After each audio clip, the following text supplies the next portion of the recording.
ఇంకేం ప్రార్థన చేస్తాం అని మనసు కఠినమైపోయినప్పుడే, మనసు అలసిపోయినప్పుడే, అప్పుడే బలవంతంగా దేవుని సన్నిధిలో మోకరించి మరెక్కువ పట్టుదలతో ప్రార్థన చేయి, నువ్వు అద్భుతాలు చూస్తావు అంటాడు.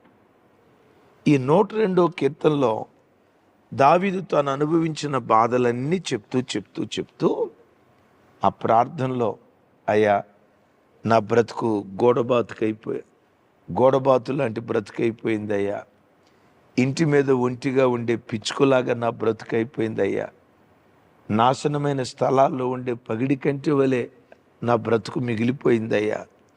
చివరికి చెప్తూ అంటాడు, నా కన్నీళ్ళే నాకు అన్నపానాలు అయిపోయాయ్యా. విన్నారా ఈ మాట? నా కన్నీళ్ళే నాకు అన్నపాలు అయిపోయినాయ్యా అని తన బాధను దేవునికి చెప్పుకొని